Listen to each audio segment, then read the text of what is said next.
Well, good morning, folks. You've probably heard by now the big news in drag racing that the International Hot Rod Association has bought 7 Midwest and East Coast tracks.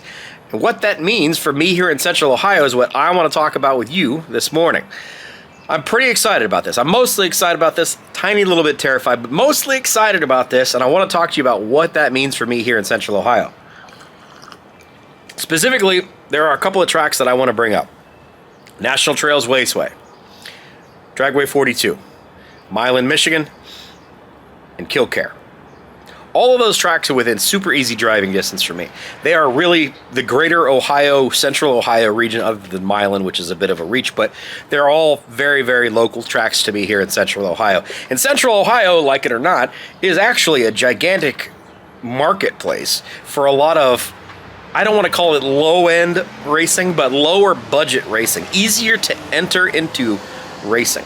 And I think you've got some amazing opportunities with IHRA getting involved in this and their willingness to play in the no prep / low prep scene. I think it's going to be a fantastic way to be able to bring people into a competitive sport and even build a hell of a competitive series just in our region that doesn't require a ton of drive time, because drive time, like it or not, is one of those things that makes it very difficult for a lot of racers to be able to do what they want to do, to be able to go out and compete on a regular basis. If your track is a couple of hours away and you got to get a truck and a trailer and a hotel room and all that stuff and pay for fuel both ways, that can really cut into your racing budget. And what it seems like is the IHRA is kind of focusing on that entry-level race car, that poor man's, regular man's racing type of stuff, and really harnessing the little gangsters race that is going on, that we just all probably saw with Jimmy Dale winning down in Florida. They're harnessing that side of the industry that NHRA has for the large part kind of ignored and tried to kind of distance themselves from.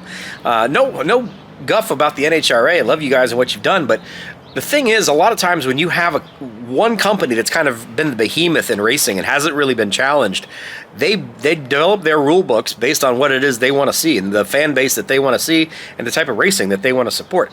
And if they don't want to support it, tough. You're not going to get to do those kinds of things at NHRA tracks.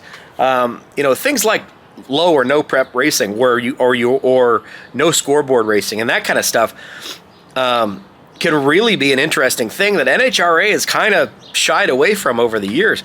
NHRA has some fantastic tracks, and they're really kind of the big megaplex tracks, whereas it seems like IHRA is really kind of going for more of the grassroots, regional powerhouse type of tracks, or ones that really could be a regional powerhouse. Now, National Trails is a really developed facility. That one's fantastic.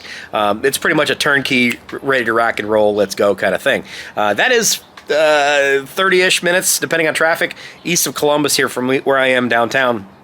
And I've been to National Trails for years and years and years and years. It's my local racetrack. When we try to talk people into getting off the streets and going racing, that's where you send everybody, is over to National Trails Raceway. It's an easy drive from downtown. It's a great facility. It's a quarter-mile track. There's everything you need. The infrastructure is there.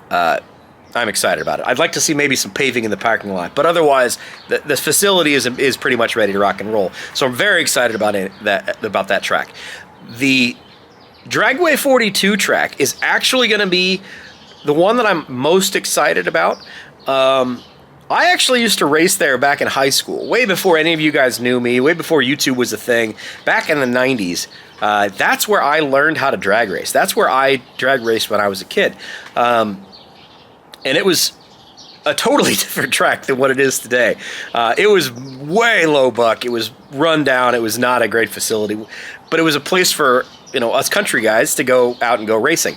And it was where I cut my teeth on racing in the 90s. It was completely redone. Literally torn completely down to dirt. And completely reoriented, completely rebuilt. And it is a fantastic facility for racing. The surface is great. The entry, the everything is great. Everything is fantastic. They did a wonderful job of that. The problem is they ran out of money. there's a lot of infrastructure stuff that can be done to make Dragway 42 a truly world-class facility. It needs some things for the fans. For the racers, it's pretty good. Maybe run some extra power, some showers, some things that are water access and things like that. Would be great to see them add that stuff to that facility, and to be able to facilitate a larger crowd base at that track would be really, really great. Seeing some kind of a gigantic, a food situation figured out, and a little bit more hospitality stuff would be fantastic. Because we have seen that the popularity of low prep and no prep and kind of budget racing is not going away. If anything, it's getting bigger. It's more attainable for most people. No guff about NHRA and the top fuel dragster stuff and the really big buck stuff. It's great to see that. It's fun, it's cool, and I tell you what, if you've never been on the rail when a top fuel dragster comes by you, it is a religious experience. It's not the sound, it's the concussion wave that hits you. It's just the smell. It's crazy. Only can feel that in NHRA top fuel stuff.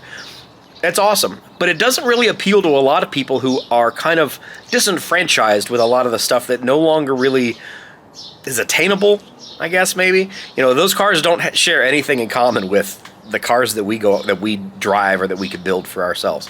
They just don't. Whereas what it seems like with IHRA is they're really focusing on the stuff that you and I do, which to me is a fantastic idea. It's a fantastic platform. Kil-Kare is about an hour and a half west of me here. Again, another facility that's pretty much turnkey, ready to rock and roll. It's a local regional track. I don't know. Obviously it could use a little bit of upgrading and infrastructure investment, but kind of National Trails-ish. It's pretty much ready to go. Probably do some upgrading in that place, but the other thing is Milan, Michigan is, I think, 3 hours from here, 3.5 hours, something like that. So you end up with this kind of like a circle of really, really excellent regional tracks that I could totally see a really great series, like points racing for no prep, low prep, time off type guys, junior racing, bracket racing, whatever it may be. I could see a great series with those things, with the IHRA coming on board with that. Obviously, the guy that's buying this, that's behind the IHRA, has got some pretty deep pockets, and he's willing to spend some money on this. And I think it's going to be really, really awesome. I think. You never really know until things happen. Now, I will say that my reservation would be, I prefer independent businesses. I prefer independent tracks. I prefer being able to deal with the owner directly. That's one of the nice things about small businesses is you can go to, the owner. You're VIP because you know the owner. This is going to be a part of a conglomerate kind of situation. So whether or not there's some local control or whether or not there's, whether these tracks lose a little bit of their, whatever made them special, I don't know. It's hard to say. I hope that's not the case, but I would obviously like to see independent small businesses maintained to be independent small businesses. But there are times where being part of a family or a part of a conglomeration of tracks makes more sense. Getting money to spend in the racetracks is a tough sell. It's one of those things that you don't have a really great business model. Is it something that's growing? Yes. Is it something that's going to continue to grow? Hopefully. Is it something that can get completely ruined based on the whim of Mother Nature raining out your event? Abso-frickin-lutely. So when you don't have a guaranteed weekend payoff, as far as the people, the butts in the seats, the people buying cheeseburgers, that's what pays your bills. When you don't have that, and you have all the costs of prepping the track and getting everybody there, and the bills for the keeping the track open, it's difficult to find money for that. And the fact that we have somebody in a group, the IHRA specifically, that's willing to put their money into these tracks to be able to make these things happen is awesome, because it does become very, very difficult. Dragway 42 is the prime example. Gentlemen had a great plan. It's a fantastic facility. Just plumb ran out of money to be able to just keep pouring money into that facility without any kind of a great return on investment. It's difficult. And many a drag race facility owners have gone bankrupt trying to do that. So I'm hoping that's what we're going to see out of the IHRA. I hope they're going to pour some money into the places that they need to pour money into. They're going to bring these tracks up to where they really, really want to be. But don't build them into these, temples of speed that are super locked down and not welcoming to the normal people. Maybe a little bit softer tech rules, and catering to more of the everyman racing stuff, which I think is where IHRA is going. I'm excited to see it, man. I'm really excited. I think it's going to be a fantastic development.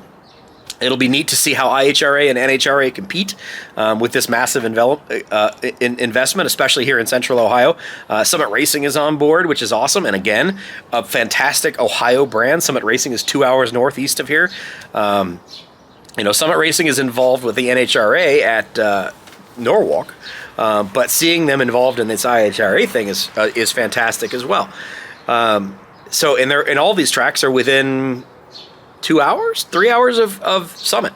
So, it's a great way for them to kind of get involved in that business as well. And it's no surprise to any of you guys that, Jegs and Summit both sell tons of parts to you and I, specifically to me, to be able to support racing and hot rodding and that kind of stuff. And it's great to see those brands and those businesses putting their money where their mouth is and investing in these kind of things. So I'm excited about it. I think it's going to be a really interesting development for the racing industry, especially here in Central Ohio. I'm looking forward to the 2025 season. Obviously, we got a lot of guys that are really keen on that stuff, and that can be, in the outlaw world, and that are street racers that have gotten in, into the lead pack when it comes to the no prep scene. So it's going to be cool. It's going to be really interesting to see. I'm very excited for the payouts for a lot of these classes. And I want to see what happens. I'm excited about it. So if you happen to be in my region and you want to talk about this, drop it down in the comments section below. Let me know what you think about this. Are you excited about the IHRA getting involved in buying 7 racetracks, specifically the ones that are that are kind of the core Ohio ones? Do you think it's going to be good for racing? Do you think it's going to be bad for racing? I don't know. I'm genuinely pretty positive about it. I've got some reservations, but I'm gonna hold those back until I get to attend a couple events there and see what's happening. I know National Trails just had their opening weekend this past weekend, and hopefully it went really well. I'll definitely be over there doing some testing and tuning, hopefully this week, actually, if they've got a midweek test and tune, and it looks like our weather's going to be fantastic. So if that's the case, I'm going to go over and do some racing, maybe take my Pontiac and do some burnouts and make some quarter-mile passes, because I got to figure out what's going on with this little misfire thing. I'm going to deal with that at the shop, and then we're going to go out there and we're going to do some testing, because that's what you do with your race cars, right? You don't leave them in the garage. No. You take them out on the racetrack and beat on them. Have some fun. Anyways, guys, good morning to you. I hope you had a great weekend. I hope you have a great day. Take care. We'll see you later. Bye-bye. And yes, it's iced coffee. Don't judge me.